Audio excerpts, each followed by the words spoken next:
merci à tous d'être ici. C'est devenu le rendez-vous de septembre pour Shopify, on est ravis. On a un stand juste à l'extérieur de la salle. N'hésitez pas à passer nous voir en sortant. Moi, je vais parler avec vous d'une nouvelle ère du commerce et des différentes mutations qu'on a vues ces derniers mois ou semestres et comment réussir à engager son client et à le retenir, le fidéliser. J'ai le plaisir d'être rejoint par la suite par Bastien Borgé d'Eden Park pour un échange.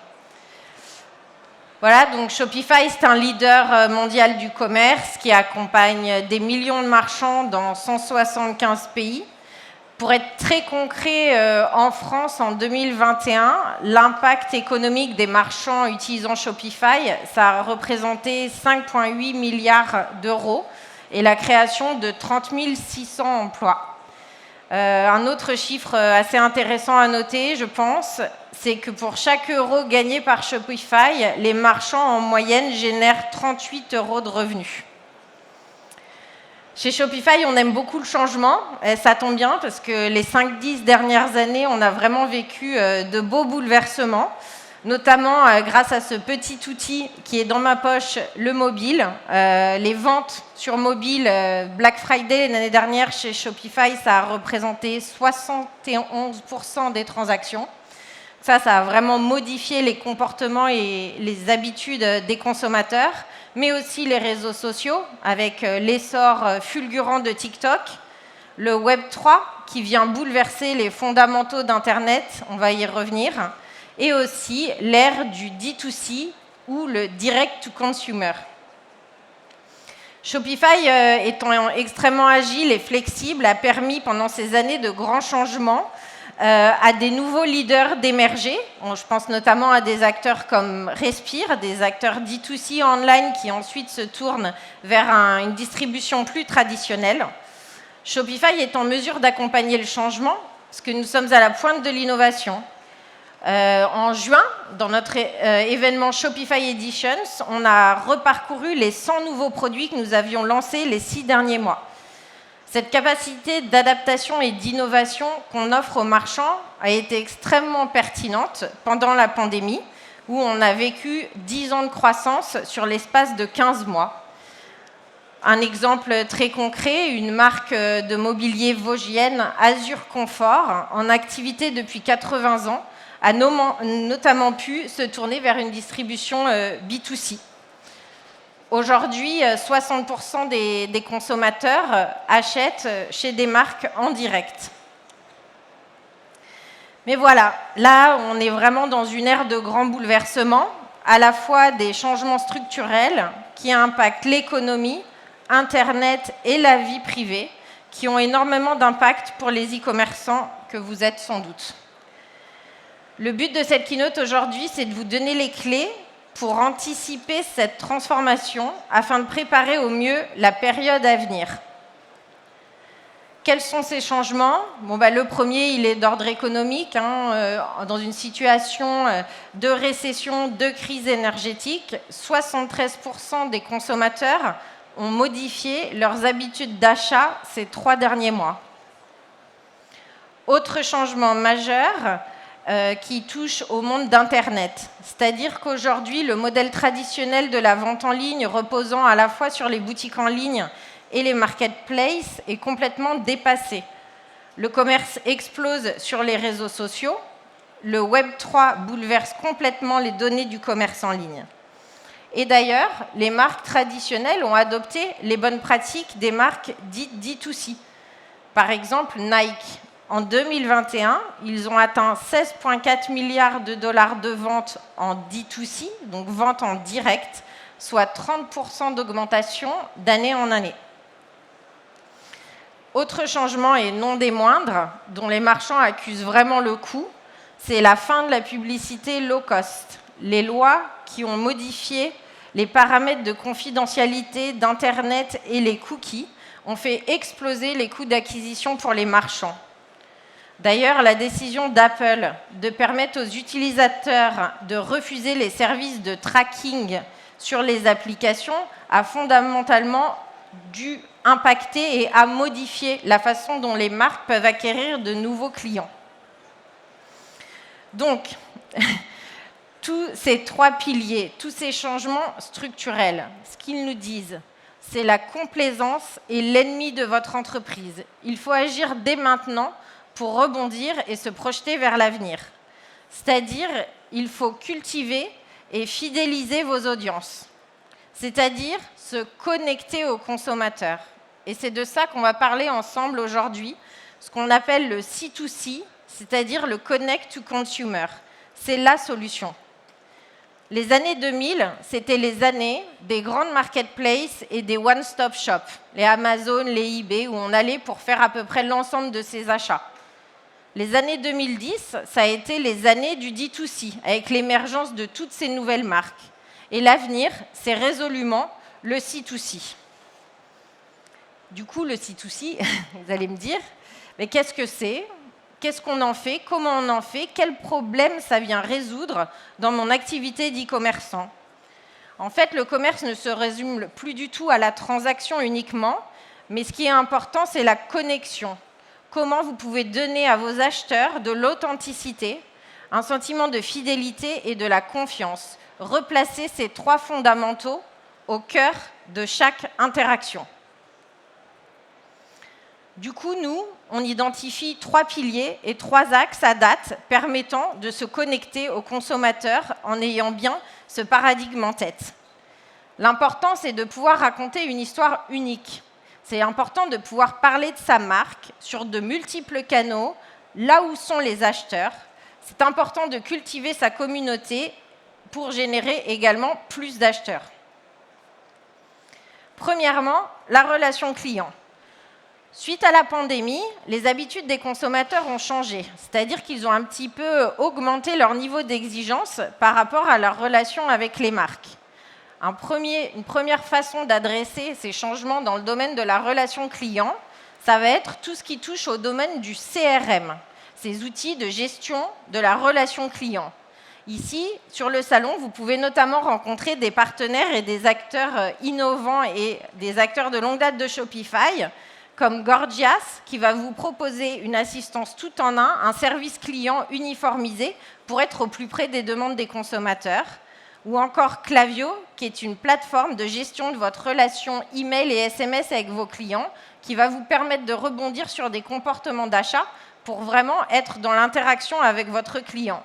Je parle là, par exemple, de relance de paniers abandonnés et autres.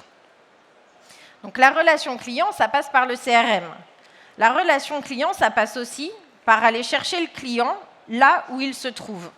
Et chez Shopify, on a lancé, il y a plus longtemps pour certains et plus récemment pour d'autres, des produits qui vous permettent d'aller interagir avec votre client là où il se trouve. En point de vente physique, avec Shopify POS, que vous pouvez voir en démonstration sur notre stand, nous, on a constaté une augmentation de 47% des ventes en point de vente physique d'une année sur l'autre.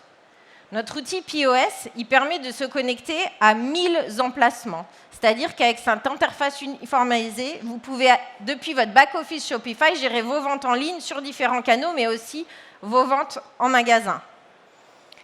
Autre produit que nous avons lancé pour être au plus près des attentes des clients et de leur appétence pour des produits qui leur parlent particulièrement. Par exemple, les produits Made in France, qui attirent 2/3 des consommateurs sur le marché français. Shopify a lancé en partenariat avec Google Local Inventory, qui permet très simplement d'aller identifier des détaillants locaux quand vous cherchez tel ou tel produit par zone géographique. Donc ça, c'était le volet relation client.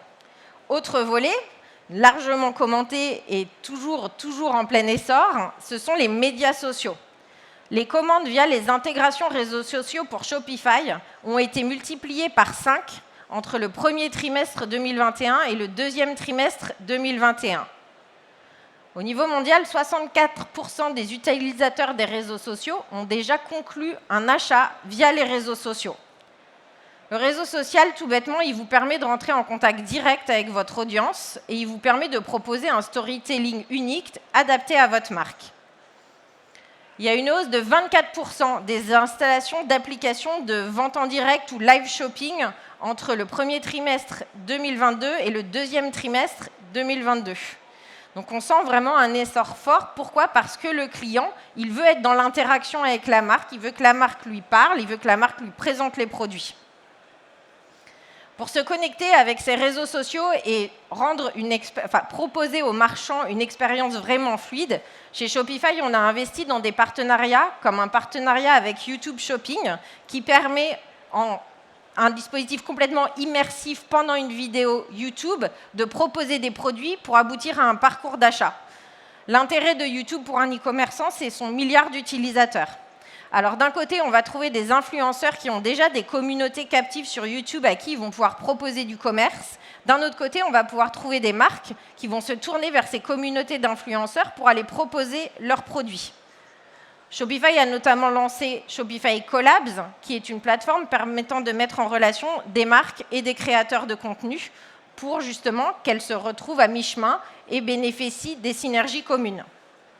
Autre dispositif en ce sens, Shopify Linkpop, qui permet tout simplement de lier dans sa bio. Okay. Je fais une petite pause.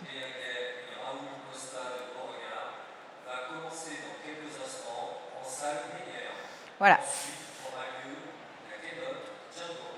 Donc Linkpop, je reprends, qui permet de lier dans la bio de votre réseau social votre boutique en ligne.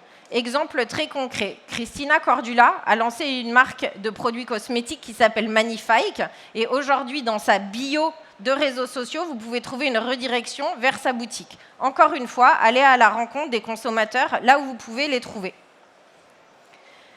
Dernièrement, le Web3, donc ce qu'on va appeler le Token Gated Commerce. Ce sont des nouveaux concepts, mais qui sont déjà adoptés par de grands groupes, notamment Starbucks ou Decathlon ont déjà mis en place ce type de dispositif. Concrètement, comment ça marche chez Shopify? Vous connectez votre wallet à une boutique Shopify. Le jeton que vous avez dans votre wallet, ce NFT, il va vous débloquer des exclus chez le marchand, que ce soit une collection exclusive, l'accès à des événements ou alors tout autre type de dispositif à caractère exclusif. Celui qui possède le wallet, donc le consommateur, va pouvoir ensuite aboutir à son parcours d'achat et payer en jetons. Les grands intérêts du Web3, c'est que c'est le magasin qui se connecte à l'acheteur et non pas l'acheteur qui se connecte au magasin. C'est-à-dire que même dans un magasin où un acheteur n'aurait jamais consommé auparavant, l'interaction va pouvoir se produire. Et c'est aussi ce qui permet l'avènement d'un commerce collaboratif et communautaire. C'est-à-dire que deux marques vont pouvoir collaborer sur un dispositif Web3 sans avoir à s'échanger leurs données clients. C'est une façon, par exemple, Gucci l'a fait avec Superchic, c'est une façon de pouvoir proposer à vos clients une nouvelle marque sans avoir à proposer forcément les datas de vos clients à la nouvelle marque. C'est vraiment très intéressant et quand on pense à ces nouvelles techniques d'acquisition qui doivent émerger, ce sont vraiment de nouveaux dispositifs à avoir en tête. En France, la marque Eleven Paris, justement, a mis en place une stratégie innovante en utilisant ces synergies Web 2 ou Web 3 pour développer sa propre gamme de jetons, les Jockeys, qui débloquent toutes ces fonctionnalités et ainsi séduire à la fois une nouvelle audience et proposer ces dispositifs à ses clients existants.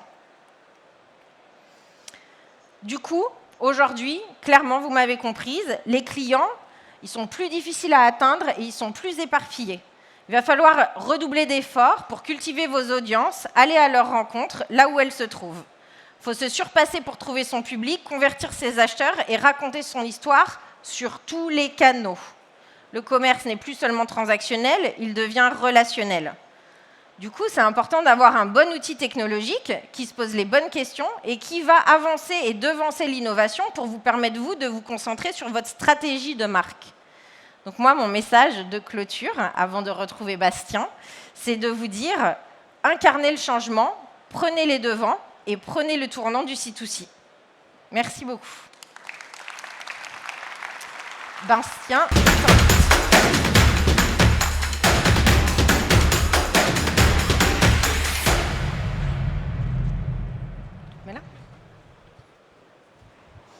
Bastien, merci de rejoindre la keynote de Shopify cet après-midi. C'est avec grand plaisir qu'on accueille Eden Park et toi. Est-ce que tu pourrais, en quelques mots, nous parler un petit peu d'Eden Park et de l'histoire de la marque, notamment en termes de digitalisation? Bonjour Émilie, bonjour à tous. Donc je suis Bastien Morger, responsable e-commerce de la marque Eden Park. Eden Park, c'est une marque qui a une marque authentique, qui a une vraie histoire. Donc pour ça, il faut revenir un petit peu à ses origines. Nos deux fondateurs sont des joueurs de rugby professionnels. Et ils ont décidé en 1987, lors de la participation de la finale du championnat de France de rugby au Parc des Princes, de casser un peu les codes et de venir jouer avec un nœud papillon rose. Alors, malheureusement, ils ont perdu cette finale, mais le nœud papillon a été repris dans la presse. Voilà, c'était un super icône. Ils ont vu qu'il y avait quelque chose qui se passait avec ce nœud papillon rose. Et quelques semaines après, donc Franck Menel, mon PDG, a joué la finale de la Coupe du Monde de rugby en Nouvelle-Zélande contre les All Blacks, dans le stade de Auckland, qui s'appelle le stade Eden Park. À ce niveau-là, ils avaient un nom, un logo, ils avaient commencé à créer une marque. Maintenant, il fallait qu'ils trouvent l'idée. Qu'est-ce qu'on va faire de cette marque ? Et ils ont trouvé légitime de se dire, ça fait des années qu'on déchire des maillots de rugby sur les terrains, on va essayer d'en fabriquer, de le concevoir et d'en faire un produit de mode. Donc à partir de ce moment-là, Eden Park est devenue la première marque internationale inspirée du rugby, avec son produit iconique, le maillot de rugby. L'évolution d'Eden Park a été assez rapide. Il faut savoir qu'Eden Park, c'est vraiment un retailer du physique à la base. Ce n'est pas du tout e-commerce. Donc ils ont eu un développement assez rapide au début en étant très sélectifs. Leur produit veut être de qualité. Ils ont essayé de sélectionner des indépendants de qualité qui allaient bien exposer leurs produits et également en essayant de les respecter. C'est-à-dire que la zone de chalandise devait être respectée pour que ça ne vienne pas se cannibaliser entre eux. Aujourd'hui, c'est plutôt une belle réussite. C'est 600 points de vente dans 34 pays actuellement. La France reste le leader incontesté, mais l'export est en train de prendre une dimension intéressante. Et en parallèle de tout ça, bien évidemment, il y a eu le digital. Il a fallu se digitaliser à un moment. La première étape de cette digitalisation, c'était un site e-commerce en 2006. C'était compliqué, ils ont un peu tâtonné, ils ne savaient pas trop quoi faire, ils venaient du physique, c'est difficile pour les gens du physique d'arriver sur le e-commerce. Et du coup, ils ont tâtonné très longtemps parce qu'à cette époque-là, le e-commerce était encore un petit peu l'ennemi du physique. On ne savait pas si ça allait pas nous tuer, les magasins physiques. Donc il y avait un peu de réticence. Et finalement, à partir de 2016, ça a commencé à s'accélérer. Le site e-commerce est devenu le premier magasin du réseau. Et forcément, la pandémie de Covid a fait que l'accélération était encore plus forte. Aujourd'hui, l'e-commerce est vraiment dans tous les développements spécifiques de Eden Park. On est vraiment autour de tous les projets. On se veut, parce que bien évidemment, c'est un vecteur de croissance important au niveau du chiffre d'affaires, mais également, c'est un outil qui va nous permettre de garder une relation importante avec nos clients du physique, de pouvoir leur envoyer des newsletters ou alors les tenir au courant aussi de la visibilité complète de la marque. Et derrière tout ça, d'être un relais important pour driver du trafic en magasin. Donc, ce que tu nous dis aussi, c'est qu'aujourd'hui, cette stratégie e-commerce, elle s'est vraiment fondue au cœur de la stratégie de marque d'Eden Park. Et du coup, c'est plus un îlot séparé du canal e-commerce. Vraiment, c'est quelque chose que vous avez complètement intégré. Du coup, vous avez, en début d'année, vécu un grand projet qui effraie souvent beaucoup de commerçants ou d'e-commerçants, qui est une refonte et une migration de votre site. Est-ce que tu peux m'expliquer un petit peu pourquoi et comment ça s'est passé ? En effet, donc pour remettre un petit peu le cadre, je suis arrivé chez Eden Park en novembre 2021. Comme dans toute entreprise, vous rencontrez les PDG et le DG et ils vous donnent votre ligne directive objectif. On a un site internet qui est tout neuf, il a 9 mois, il vient d'être fini, c'est pas du Shopify, c'est un autre CMS.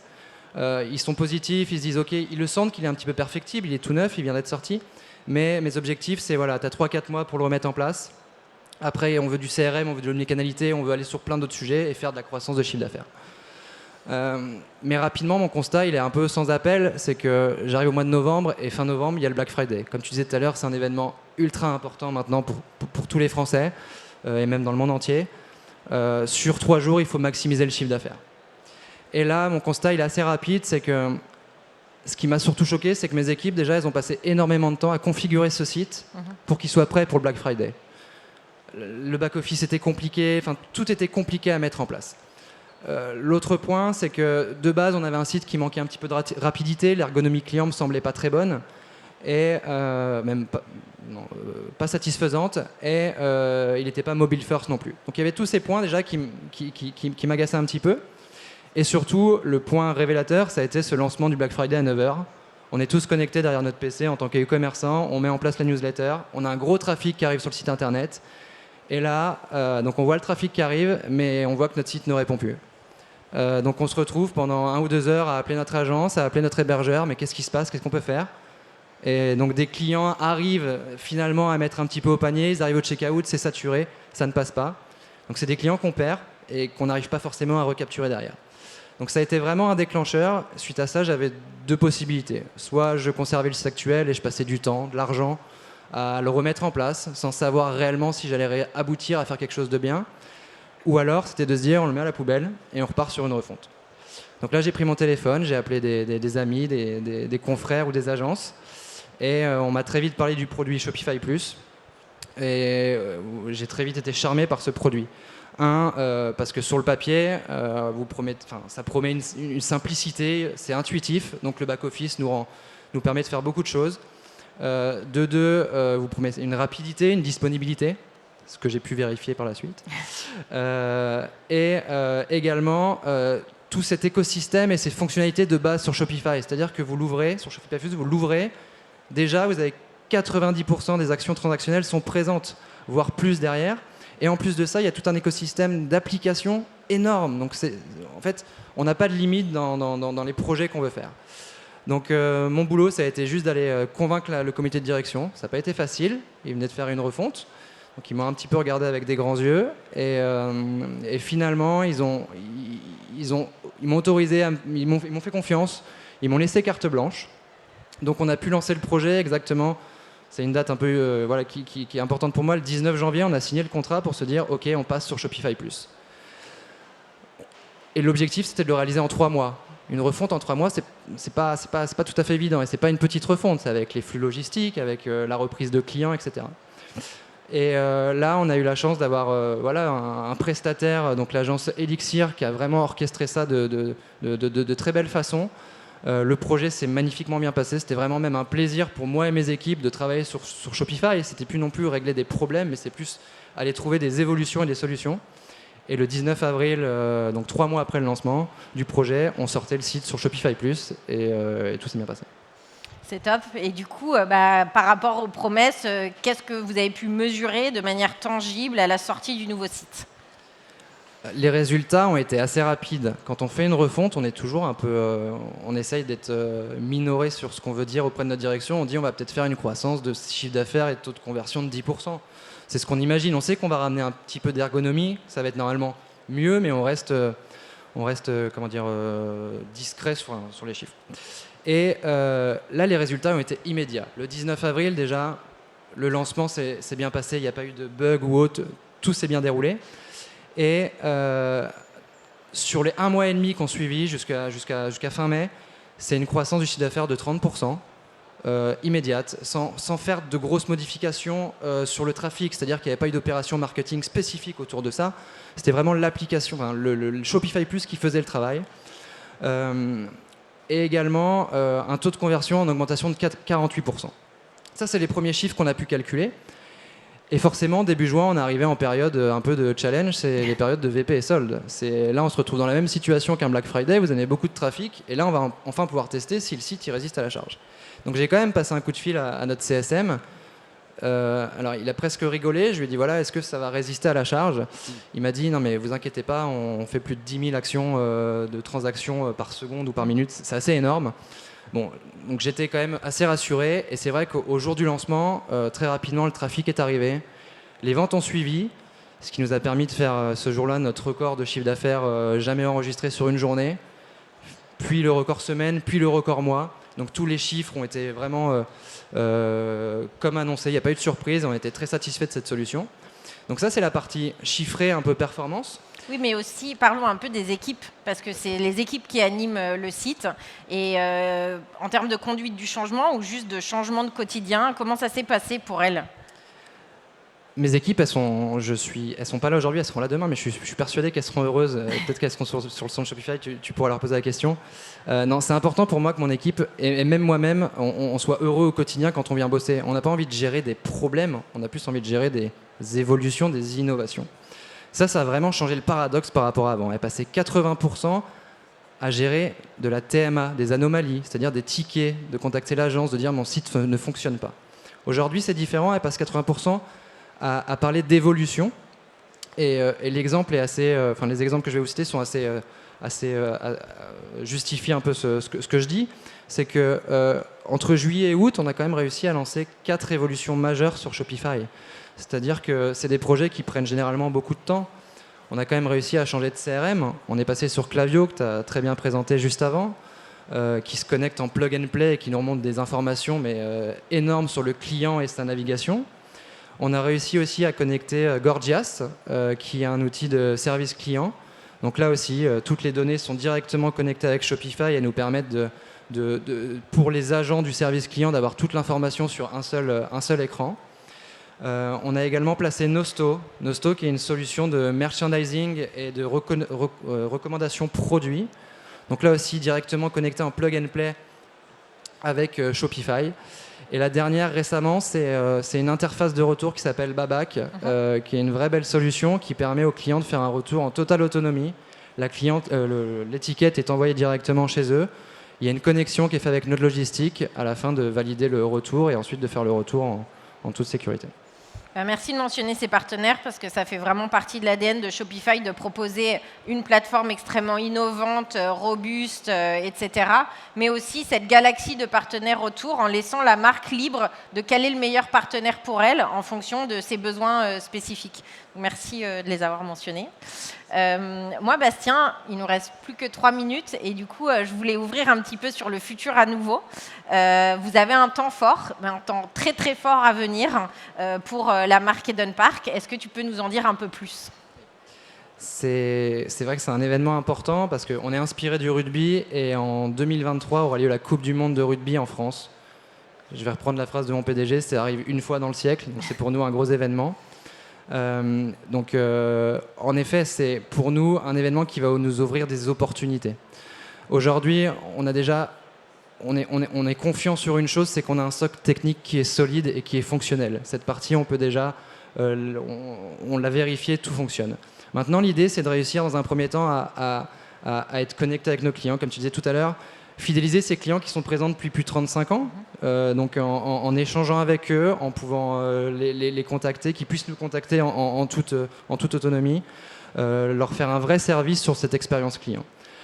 Ensuite, le deuxième enjeu, c'est d'aller chercher potentiellement une nouvelle clientèle qui correspond un peu à celle qui est fidèle, en se disant qu'aujourd'hui, comme je disais, l'acquisition coûte de plus en plus cher. Il faut réussir à en découper un silo, en se dire voilà, ça c'est notre clientèle type, et maintenant on va essayer d'aller faire de la diffusion sur une clientèle un peu le même persona, mais d'aller l'ouvrir un petit peu plus. Donc ça c'est un peu notre deuxième axe de développement, d'opportunité. Et le troisième, bien évidemment, c'est essayer d'aller cibler cette clientèle jeune. Voilà, Eden Park a grandi avec le temps, donc aujourd'hui nos clients ont 40, 65 ans, c'est des clients très fidèles et on leur remercie d'être là. Mais on a envie d'aller chercher cette jeune génération qui est sur TikTok, qui est sur Instagram, sur plein de réseaux sociaux. Et on sait que c'est un virage pour nous. Il va peut-être falloir communiquer à leur façon pour essayer de les capturer. Et on est certain que Shopify va nous accompagner dans ce développement et que tout va bien se passer. Je pense pouvoir dire que ça faisait partie aussi de votre choix de Shopify Plus, de vous dire que vous preniez une techno qui vous ouvrait des nouvelles portes et qu'elle allait vous permettre d'opérer différemment, plus dans l'ère de ce connect to consumer. Exactement. Aujourd'hui, je suis serein quand je vois ma solution. Je sais qu'on peut être flexible et rapide sur des projets. Et ça, c'est vraiment, voilà, souvent, quand on voit le market, ils veulent faire une nouvelle opération. Non, le site te permettra de le faire que dans 6 mois. Avec Shopify, j'ai cette assurance de se dire, presque tout est possible. On va trouver une application, on va trouver une fonctionnalité qui va nous permettre de faire cet événement et d'en faire une réussite. Top. Merci beaucoup, Bastien. N'hésitez pas à passer sur notre stand si vous voulez discuter de Shopify, Shopify Plus, et aussi Shopify Point de Vente, POS, ainsi que Shopify Payments et Shopify Shipping, dont on a des informations à vous communiquer. Toute l'équipe est à votre disposition pendant ces 3 prochains jours. Merci beaucoup.